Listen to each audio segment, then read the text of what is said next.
Raptor fans, the boys ended off 2021 on a solid note last night against the Los Angeles Clippers. First off, you guys are probably wondering, well, he didn't do the video last night and he's not in the same spot. Well, my lovely girlfriend was able to allow me to find a spot here to record for you guys because I wanted to get this one out to you because 2022 has now started, but 2021 for the Toronto Raptors was a rocky year overall, going from the season in the bubble, or not in the bubble, in Tampa, basically a bubble, and then losing Kyle Lowry, and then coming back this season. The hype wasn't really there, but you had fans back in the stands, and that's really what we were all looking for, and the season didn't start out the greatest, a couple losses in a row, and then getting fans in, they're going a big win streak, and it's kind of been a rocky season. Obviously lately, COVID's just ravished the Toronto Raptors. However, the boys start to come back tonight. We got Justin Champagnie back tonight, Fred VanVleet back, or I guess yesterday. Fred VanVleet back last night, and same with OG Anunoby, and those guys made an impact in the 116-108 victory over the Kawhi and Paul George-less Los Angeles Clippers. Now, obviously, Kawhi Leonard has not played the entire season for LA, so really, it's not really a factor. But Paul George has been out since, I believe, December 22nd. So he's been out a little bit there for them. And the Raptors go in there, look, still not at 100%, still no Scotty Barnes in the lineup, but not COVID-related. There's some knee thing for him. With the win last night, though, they end off 2021 on a great note. They improve their record to 15-17 on the year. And a lot of these guys, a lot of the guys who just came back and Pascal Siakam were phenomenal yesterday. Let's break down this game. First quarter, the Raptors come out guns a-blazing. They at one point had an 11-point lead in the first quarter. However, the first quarter does end 32-29. And again, Pascal starting out strong. So a great start there. The second quarter, though, like I said, they were up by double digits there in the first. It dwindled down to 3. And that continued in the second quarter as Raptors lose that one 33-24. And now you're stuck, what is that? It's stuck 6 at halftime. But still a lot of ball to play. It's okay. It's only halftime. In that third quarter, the Raptors can't quite find themselves as of yet. They end up being +1 in the quarter. However, you're still down by 5 heading into the fourth quarter. You got to find a way to get your offense. You got to find a way to dig in defensively. And boy, oh boy, did these guys dig in. And it took till late in the fourth quarter to find it, right? With like 3 minutes to go, something like that. The game was tied. Boucher goes to the line, hits a couple free throws. Pascal Siakam with an absolute throw, the double clutch throwdown. And then Fred VanVleet with about 24 on the clock left, up by 3, drills a 3 to put the Raptors up by 6 and ices the game. You win that fourth quarter, get this, right? You won the first quarter by 3. You lost the second quarter by 9. You win the third quarter by 1. The Raptors won that fourth quarter 34-21. We have talked all year long about this team, not being able to finish games strong. And that's been, that's nothing about being a fan. That's literally, we're watching the game, and that's exactly what's happening. The Raptors play a pretty good 3 quarters. They come out there in the fourth, and they just can't find it in the last few minutes. They can't make shots. They go on like a 2 or 3 minute drought to end the game, right? But yesterday, not the case. Pascal did his job in the dying minutes. Boucher knocked down a couple free throws. Fred knocked down a big 3. I believe Gary Trent knocked down a big 3.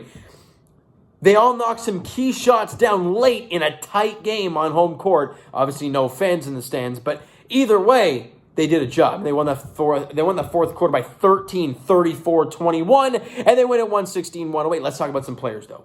And Khem Burch, he was back, and it's so funny because Khem Burch went 6 points, 5 boards, and 1 assist on 3 of 4 shooting. And you look at that stat line, you're like, he really didn't do a whole lot.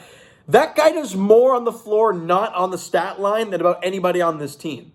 It's incredible how much he impacts the game. And Khem Burch is just so nice to see him back. He was a +8 while he was on the floor, so he did his job when he was on the court. Now, OG Anunoby just comes back from COVID, right? He just comes back. He's been off a little while. Remember, guys, he was off with the injury for a while. Comes back for 1 game. Then the COVID protocol stuff kicks in. So this guy's barely played over the last 2 months. He comes back, 26.6 boards on 8 of 16 shooting.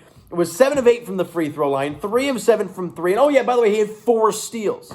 The guy didn't miss a beat, and he goes up there, doesn't look out of gas, doesn't look hyped or anything. That's just OG Anunoby. So nice to see the young OG back in the lineup for the Raps there last night. Gary Trent Jr., obviously, with having all these ball handlers back, he might not be taking as many shots. He did take 12, however. 10 points, couple boards on 4 of 12 shooting, 2 of 6 from 3 for Gary Trent.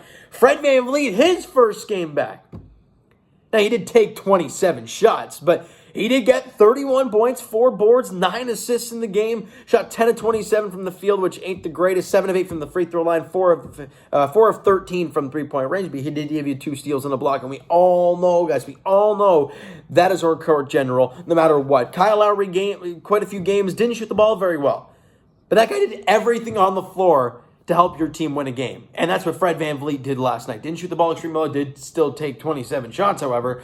But did a lot of things to make his team win, and that's exactly what happened. Now, the MVP in this game last night, you can talk about OG, and look, he was great, but Pascal Siakam was the MVP in last night's game. Anybody who denies that is clearly just a Pascal hater and wants him traded, or they're saying up his trade value, whatever the case. The guy had 25, 19, and 7. Now, albeit the Los Angeles Clippers without Zubats, I can't remember if he played or not. Either way, they're not a good rebounding team.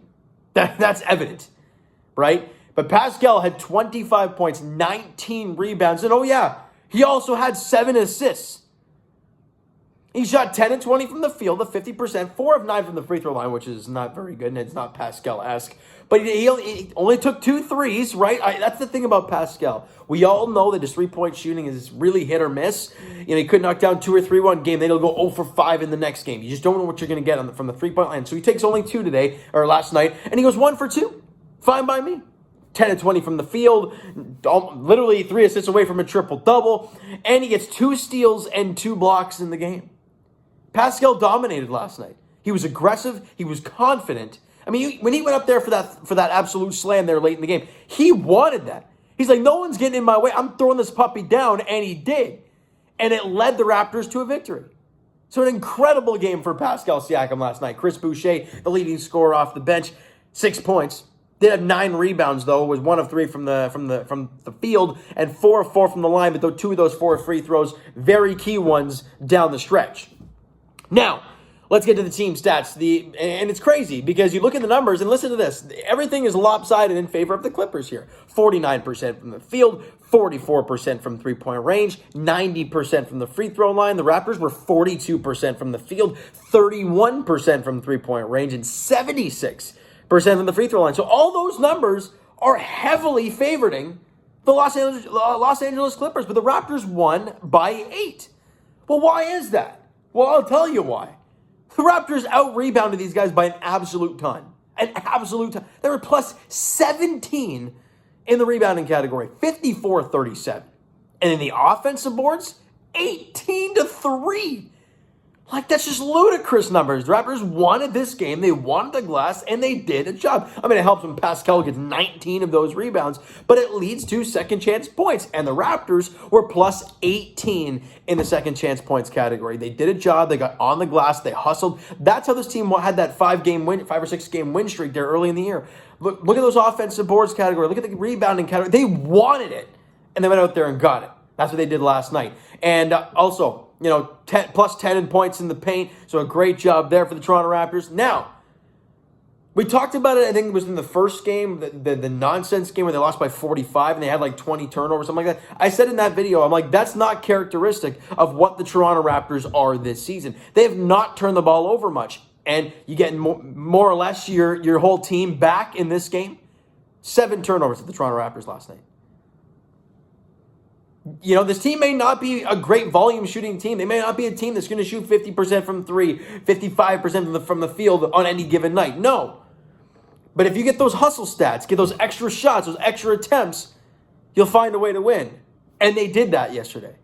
Now, you can't play like that every single night because it's just, you're going to run out of gas. And I think that's what they did. They had that 5-6 game win streak, and they were doing that. And it was great, but they ran out of gas and hit a brick wall after that, right? So for this team to be consistent, they got to start knocking down their shots consistently, and that's the tough part, all right? Now, the next game for the Toronto Raptors is on Sunday, so it's tomorrow afternoon. It's a 3:30 tip-off there at Scotiabank Arena, still no fans, as they host the New York Knicks.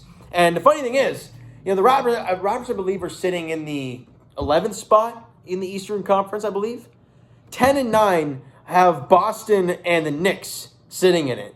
And I think the 8th seed's like the Wizards at like 500. This Raptor team is literally right there. It's pretty wild stuff from about the 6th seed to about where we are at the 11, maybe even one more spot below us. It's pretty wild how bunched up it is. Raptors going another 5-6 game win streak. We're looking a little bit differently, right? So, and with Scotty Barnes not in the lineup right now, I mean, again, you got to go out there and find a way to win. That guy, before the COVID deal, he was playing flat out insane.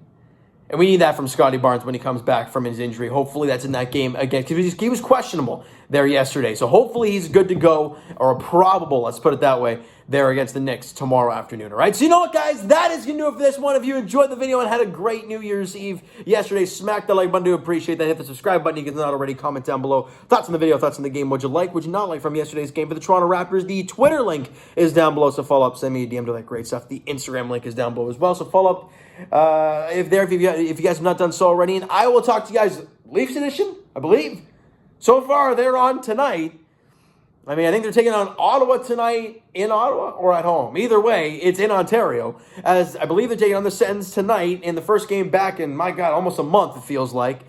And for the Toronto Raptors, like we said, they play the New York Knicks there tomorrow afternoon. 3:30 tip-off there as the Raps host the Knicks. Looking to win back-to-back games and maybe jump the Knicks in the standings? I don't know. We'll have to see, all right? So thank you so much for listening and watching. I hope you enjoyed the video. We'll talk to you guys then.